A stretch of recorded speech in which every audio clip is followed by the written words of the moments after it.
Hello guys, dito po tayo ngayon sa Manila Bay. Update lang po tayo guys, dahil itong mga karaang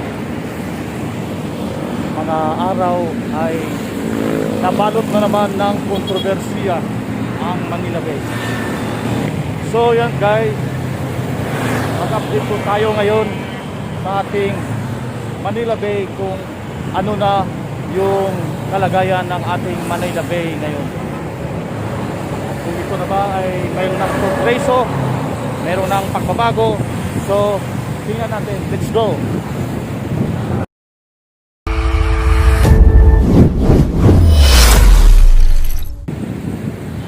So guys, ito na po yung Manila Bay ngayon. Ayan, ginagawa pa po at malamang sa hindi itong taon na ito siguro ay matatapos na ito kasi naglalatad na sila ng mga mapuputing dolomite. Unang-una po yung, sa hindi po ako nagkakamali, yung mga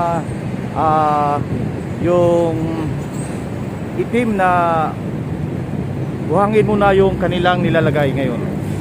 Nilalagay muna mga itim muna na buhangin ang kanilang nilalagay, tapos pagkasunod naman ito naman pong mga puting mga dolomite ang kanila pong nilalagay po guys.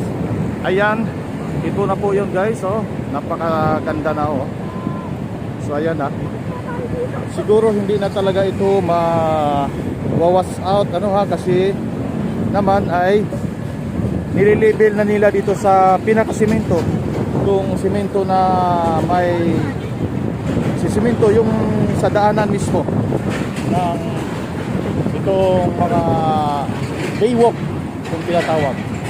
So ayan po, ayan, ayan, ayan guys, ayan, mapuputing buhangin na po o dolomite na po ang kanilang nilalagay.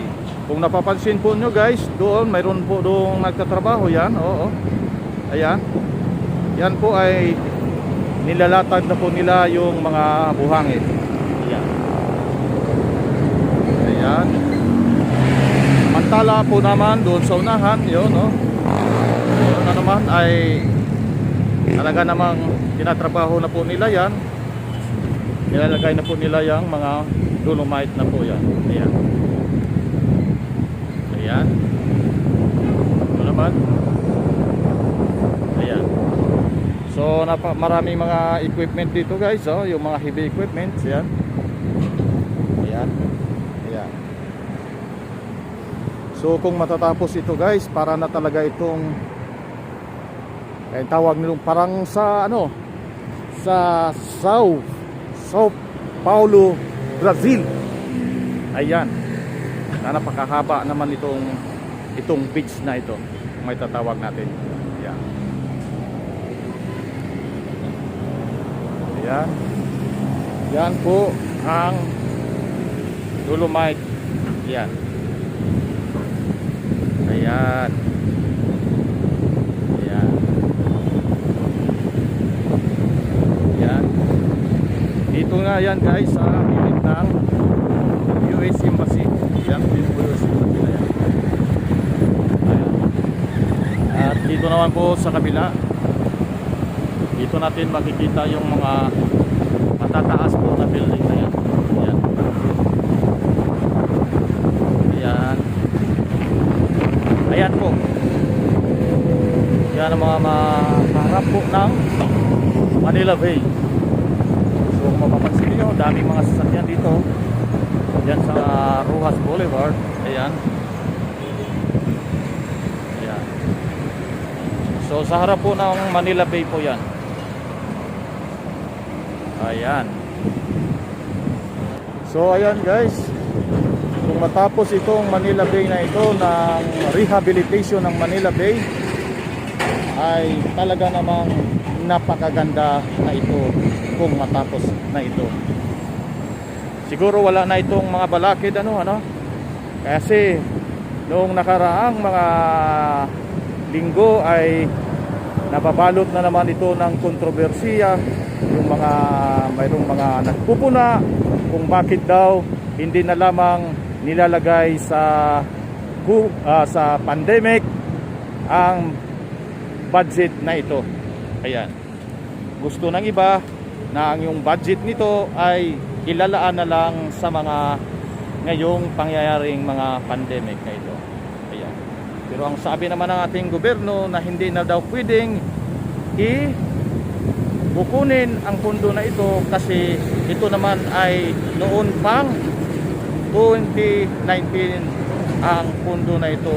Ito naman ay binibigay na sa pundo ng DPWH kung hindi ako nagagamali o kung ano mang probinsya na paloob dito po sa proyektong ito, guys. Ayan. So ayan guys, napakaganda ng Manila Bay. Ayan. Kung napapansin mo nyo yan. Ayan. Doon naman sa unahan. Yun. Continuous po ang kanilang ginagawa. Ayan. Ayan. So ayan.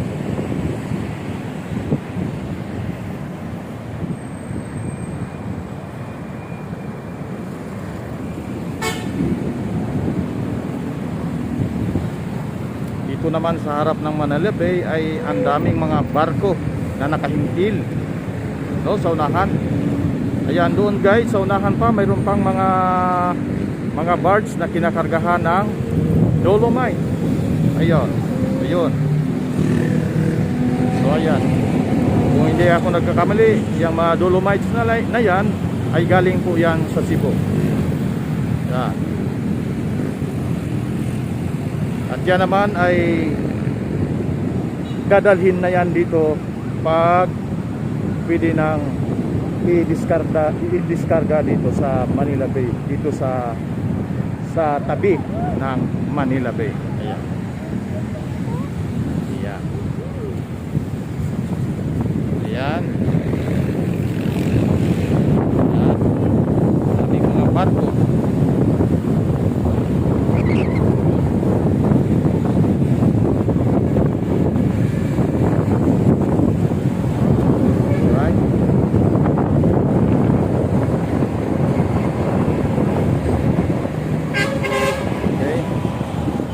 So punta pa tayo sa unahan guys. Atin pong silipin kung ano naman po ang nangyari doon, kung mayroon na bang mga progreso doon sa unahan po. Kasi itong banda na rito, itong banda dito ay dito lamang ito sa malapit sa US Embassy po naman. Ayan. At ito naman po guys yung harap po ng yung hotel na Diamond Hotel dito. Ito yung gabundok nga hindi siya maputing buhangin. Ito yung inuuna siguro nila nilalagay. Tapos sunod naman yung mapuputing buhangin po naman yan para magandang tingnan. Ayan. Gagabundok guys ito oh. Yan. Akala mo Smoky Mountain. Bundok-bundok na buhangin na hindi siya maputi. Ayan. Ayan. Ito yung harap ng Diamond Hotel po ito, harap. Ayan. Kung napapansin po nyo po, doon po ay mayroong isang bakho. Ayan. Yan, nakita nyo yung bakho na yan. Nilalatag na niya yung buhangin na hindi siya maputi para i-level niya doon sa ilalim ng dagat. Para sa ganon ay matatakpan yung mga iitim at madudumi na mga buhangin sa ilalim. So ayan guys, ano, kung matapos talaga ito, siguro napakaganda na itong Manila Bay na ito.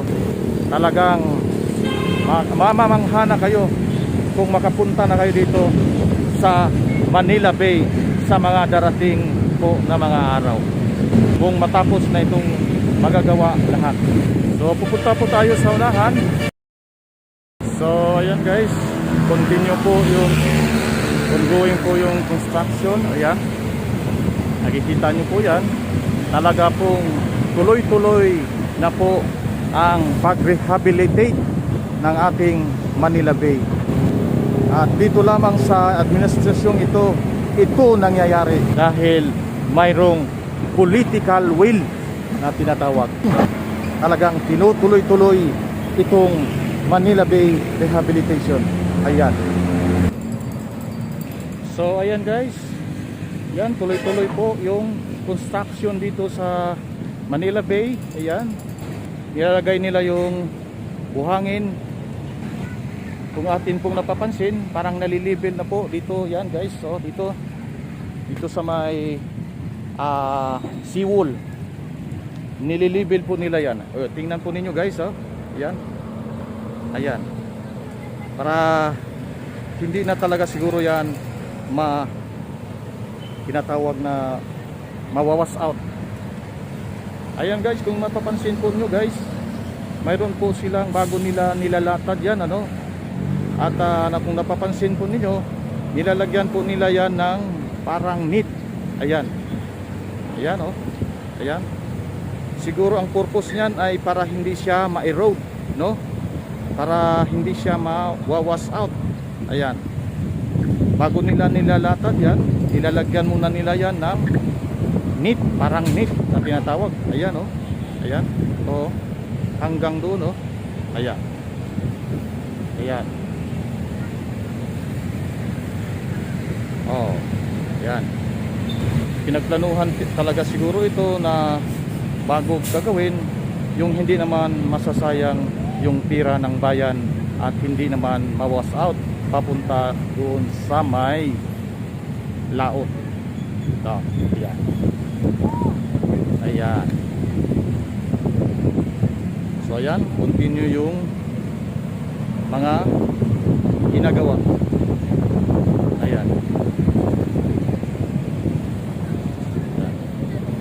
Titingnan natin guys, ayan, kung paano nila ginagawa yan.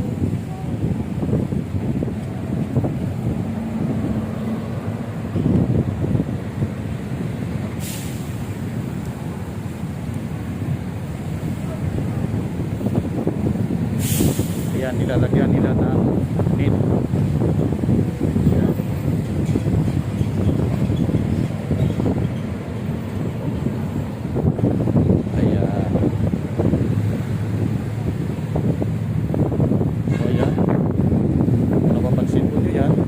Mayroon pong mga net yan papunta doon sa medyo malalim-lalim. So talagang pinagplanuhan ito, no, para hindi naman masasayang yung pera ng bayan, ano, sinisigurado na yung pera ng bayan ay hindi naman masasayang. Ayan, hindi ma-box out papunta doon sa laot. Ayan. So ayan. So ngayon pupunta naman tayo doon sa unahan. Chichikin natin kung talaga yung quality ng tubig ay talaga namang kaaya-aya ng pwede ng pagliguan. Talaga naman ay malinaw na yung tubig. So pupunta tayo doon sa unahan. So guys, nakakatuwa ano na ngayon lamang ito nangyayari, no? Kasi siguro noong mga unang panahon gustong gagawin ito, pero mayroon talagang mga tao na ayaw naman ma-improve yung ating bayan, no? Gusto lang naman ng ating administrasyon ngayon na mapaganda, no? Mapaganda ang ating bayan at gusto niya na ang taong bayan ay masiyahan naman sa kanyang ginagawa. So ito na ngayon guys, ito ayan, tingnan nyo, no, walang kabasura-basura ang tubig. Kung tutusin, pwede na itong laguan, ayan, oh, ayan, pwede na talagang liguan, oh. Tingnan natin, ayan, punta tayo dito sa may unahan. Ayan, tingnan natin yung tubig kung talaga namang malinaw na ba talaga. O yun, tingnan nyo guys, oh, oh, ayan, napakalinaw na yung tubig, oh. Oh, ayan, oh, Dati ito hindi naman ganito ito. Kasi lagi naman ako dumadaan dito guys, ano ha. Pupunta kami ng Divisoria at talaga namang tumatabi kami dito tuwing hapon. Laging hapon na kami nakakauwi galing Divisoria at sumisilip kami sa haring araw. Tinitingnan namin kung paano ito lumulubog kasi napakagandang tingnan yung haring araw pag lumulubog dito sa Manila Bay po naman. Pero minsan hindi po ako makatiis sa amoy dito kasi ang daming basura, ibang klaseng mga basura na nandirito dati, mga patay na mga hayop at iba-iba pang mga hindi natin alam kung ano yung amoy na ating maramdaman. Yung mga dumi ng tao andito nagkalat dahil marami ditong mga scavenger na dito nag-stay, no? At naghumihiga at dito na lang din po dumidimi kung abutan sila ng kanilang pangangailangan na talagang ilalabas na nila yung kanilang mga dumi po sa katawan. Ayan. So tingnan nyo to guys, tingnan oh. Ayan. Napakalinaw na po. Ayan. Oo. Dati po ito ay ayan oh. Ayan.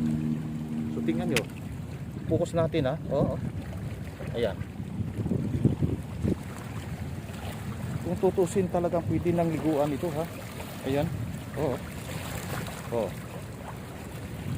Walang mga basura. Dati ito punong-puno ng basura kahit ganitong mga oras na ito. Punong-puno ng basura yan. Ayan. Pero ngayon tingnan nyo. Ayan. Wala kang makitang basura. Kahit ni isa. Hanggang doon oh. Wala ka man lang maaninag na puting mga basura. Kung ano man nagsilutangan dyan. Okay? Ay nako. Ayan. Ayan. Oh, wala kang makikitang basura, di ba? Ayan. So sana tuloy-tuloy na ito at wala nang hadlang para mabago naman itong Manila Bay at makinabangan naman ng taong bayan kung sino man ang gustong maliligo dito sa Manila Bay. So ayan guys, tingnan naman yung tubig, ang quality ng tubig ay talaga namang kaaya-aya ng tingnan. Tingnan nyo po, ayan, napakaganda na po ang quality ng tubig, puting-puti na po at malinaw na po yan guys. So, hindi kumpara noon na dati dumadaan ako dito ay talaga namang mapapansin mo naman talaga na napakarumi yung tubig dito at iba-iba yung mga basura na makikita mo rito. Pero ngayon tingnan nyo guys, wala na po yung mga basura. Ayan, malinaw na po ang tubig. Ayan. Kasi talaga namang pinangangalagaan na ngayon ito ng ating gobyerno at gusto talagang tapusin ito ha. Punong-puno talaga na ito ng kontrobersiya nitong mga nakaraang araw. Nabalita na naman ito kung bakit daw hindi na lang ibinigay sa mga tao yung pundo dito, no? Kasi marami na daw yung mga nagugutom, bakit daw ito ay hindi na lang ibinigay sa mga taong nagugutom dahil sa pandemic ngayon. Pero guys, ang sabi naman po ng ating gobyerno, ito daw pundo na ito ay noon pa itong mga 2019 o 2018. Kaya ang sabi, kung di ako nagkamali, ay hindi na daw pwede itong ibalik pa sa kaban ng bayan. Ayan. So ayan guys, napakalinaw na po yung tubig. Pwede na po sigurong liguan yan, ano? Pero sa ngayon ay pinagbabawal pa yung mapaligo dito sa Manila Bay kasi mayroon pang ongoing na construction po naman. At huwag tayo mag-alala kasi pag natapos naman ito ay talaga namang pwede na kayo lahat dito pumunta at magsipatsyaw-sawan dito sa lalim ng Manila Bay at mayroon naman dito talagang mga patakaran kung saan po tayo pwedeng maligo po naman. So ayan lang guys muna ha. Maraming salamat. Yan na muna po ang ating update sa Manila Bay. Bye!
goes in waves that keep changing.